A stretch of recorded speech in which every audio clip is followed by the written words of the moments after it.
चहापान झाल्यावर सालीम अलींचे टंकलेखन सुरू व्हायचं. हे काम दिवसभर आणि रात्री उशिरापर्यंत चाले. 2 वेळचं भोजन आणि दुपारची वामकुक्षी सोडली तर बाकीचा सारा वेळ लिखाण, टंकलेखन, मुद्रित तपासणं यातच जाईल. इतरांपेक्षा त्यांचे कामाचे तास जास्त, त्यामुळे इतरांना काम पार पाडायला वेळ कमी का पडतो हेच त्यांना कोडं असे. पक्षी मोहिमेवर असताना देखील शिस्तीची, वेळेची बंधनं सैलावत नसत. तिथेही घड्याळाचा काटा तलवारीसारखा मानेवर टांगता. तिथेही ते भल्या पहाटे 4:30-5लाच उठत, आपला बिछाना आवरून गुंडाळून ठेवत, मग न्याहारी करून पक्षी निरीक्षणासाठी बाहेर पडत. पक्ष्यांची आणि त्यांची उठायची वेळ एकच. दुपारी 12पर्यंत ही भ्रमंती चाले. 12:30 ते 1 या काळात प्रत्येकाचं जेवण उरकलंच पाहिजे. ही वेळ घरी दारी वनी चुकायची नाही. सर्वांनी एकत्र बसून सारखे जेवण घ्यायचे. तिथे पंक्ती प्रपंच नाही की आपपर भेदभाव नाही. वाढायला आलेला पदार्थ प्रत्येकापर्यंत पोचलाच पाहिजे. मात्र कोणी आडवा हात मारून जेवायचे नाही. ते स्वतः मिताहारी. त्यांना भरपेट जेवलेलं कोणीच पाहिलेलं नाही. जेवणानंतर केळं खातानाही अर्ध्या केळ्यासाठी कोणी वाटेकरी आहे का ते पाहून मग केळे उचलत. त्यांच्या पंक्तीला बसणाऱ्यांना त्यांचा सासूरवासच असे. कोणी जरुरीपेक्षा जास्त खातोयसं दिसलं की त्यांची खालमेल व्हायची. ते नाराज व्हायचे. त्यांची मर्जी राखण्यासाठी काही बहाद्दर वेगळी शक्कल काढत. जेवणाच्या पूर्वी वा नंतर स्वयंपाकाच्या संगनमतानं मुत्पाकखान्यात आपला कोठा पूर्ण करत.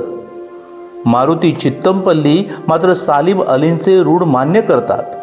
मी सालीम अलींमुळे मिताहारी झालो. त्यांच्या पंक्तीला बसणाऱ्याला बरीच अवधानं पाळावी लागत. भरपूर वाढून न घेणे, खाताना तोंडाचा मचमच आवाज होऊ न देणे, दातावर चमच्याचा आवाज होऊ न देणे, ताटातलं उष्ट न टाकणं, इत्यादी इत्यादी. रुचकर अन्नाचा आस्वाद घेणं त्यांना आवडे, पण त्यापासून अडत नसे. कसले चोचले म्हणून नव्हते. कोंबडीला थाळीत विशेष स्थान. ही पक्षीजात नष्ट होण्याची, दुर्मिळ होण्याची भीती नसल्यानं तिचं नेहमीच स्वागत. बाकी मांसाहाराच्या बाबतीत भक्षाभक्ष नव्हतं. डुकराचं मांस ही रेड चिकन म्हणून चाले. फळं तर सर्वच आवडती. पक्षीगणाचं वैशिष्ट्य असते. मात्र त्यातल्या त्यात देवगडचा हापूस अधिक प्रिय. भारतात आंब्याचा मोसम असताना ते कुठे परदेशी किंवा हिमालयाच्या पर्वतराजीत पक्षी मोहिमेवर असले की देवगड हापूसच्या आठवणीने उसासत. एरवी मिताहारी, पण हापूस आंबे मात्र थाळीभर लागत. मोहिमेवरील भोजनातला महत्त्वाचा घटक म्हणजे लोणचं. सुरुवातीच्या काळातील मोहिमात तर त्याला अनन्यसाधारण महत्त्व होतं. खास पॅकिंग केलेली लोणच्याची बरणी प्रत्येक मोहिमेत असे. कॅम्प चालू असतानाही जेवणाच्या वेळा ठरलेल्या. दुपारी 12:30 ते 1, रात्री 8च्या ठोक्याला. मात्र सरहद्दीवरच्या प्रदेशातील पक्षी मोहिमात त्यांची कधी कधी पंचायत व्हायची. त्या प्रदेशात अनेक ठिकाणी लष्करी पाहुणचारास सामोरे जावे लागेल. अशा प्रसंगी भोजनापूर्वी साऱ्यांच्या हातात मद्याचे चषक असत आणि सालीम अलींच्या हातात असे फळांचा रस. सालीम साहेबांच्या नावानं चांग भलं होऊन पेयपानाला सुरुवात व्हायची. घड्याळाचा काटा आणि सालीम अली एकमेकांकडे पाहत असायचे. सालीम अलींची नजर आपल्या मनगटी घड्याळाच्या काट्याकडून भोजनगृहाच्या दिशेने येरझरा घाली. त्यांची भोजनाची नियमित वेळ टळू लागलेली असे. अस्वस्थ चुळबुळ करण्यापलीकडे त्यांच्या हाती काही नसे. दिवस कसाही जाऊ, कितीही भ्रमंती झालेली असो वा अशाच एखाद्या मेजवानी पाहुणचारापायी बरीच रात्र झालेली असो, बिछाण्यावर पाठ टेकण्यापूर्वी दिवसभराच्या पक्षी निरीक्षणाच्या कच्च्या नोंदी पक्क्या नोंदवल्याच पाहिजेत. हा त्यांचा दंडक. हा दंडक फार फार पूर्वीपासून ते अखंडितपणे पाळत आले होते. बरोबरीच्या इतरांनाही त्यातून सवलत वा सुटका नव्हती. हा दंडक मोडल्याबद्दल त्यांनी एकदा आपल्या भाच्यालाही उपासमार घडवली. The birds of Bombay and Salcete या पुस्तकाची जुळवाजुळव चालू होती. त्या संदर्भात सालीम अली आणि त्यांचा भाचा हुमायून अब्दुल अली देवनार परिसरात पक्षी सर्वेक्षण करत होते. दोघंही वास्तव्याला देवनारमध्येच जाबीर अलींच्या घरी होते. एके रात्री हुमायून नोंदी पक्क्या करून ठेवायला विसरला. दुसऱ्या दिवशी सालीम अलींना हे कळलं. त्यांनी त्या दिवशी हुमायूनला पक्षी सर्वेक्षणासाठी सोबत घेतलं नाही. घराबाहेर पडताना साफिया बाबीला जाबीरच्या पत्नीला बजावून गेले, याला कोंडून ठेवून बाहेर पडतोय, नोंदी लिहून खाल्ल्याखेरीज जेवायला देखील द्यायचं नाही याला. सालीम अलींचं नोंदी उतरवण्याचं काम रात्री 10:30-11 पर्यंत चाले. त्यानंतर पहाटे 5 पर्यंत निद्रा. निद्रेसाठी आवडतं ठिकाण म्हणजे बंगल्याचा पोर्च. जेव्हा पक्षी मोहिमेवर नसत, मुंबईत त्यांचं वास्तव्य असे, तेव्हा त्यांच्या निद्रेचं ठिकाण म्हणजे बंगल्याचं पोर्च. पावसाळ्यातच काय ते 4 भिंतीत झोपत. झोपेच्या बाबतीत मात्र त्यांची काही कडक पथ्य होती. त्यातलं सर्वात कडक पथ्य म्हणजे नीरव शांतता. घोरणारी व्यक्ती त्यांना जवळपासही चालत नसे. ते डेहराडूनमध्ये वास्तव्यासाठी गेले होते. त्या काळातली गोष्ट. त्यांच्या शयनगृहाच्या शेजारच्या खोलीत कोणी एक पाहुणा होता. रात्रीची नीरव शांतता भेदून त्याचं घोरणं सालीम अलींच्या कानी पडू लागलं.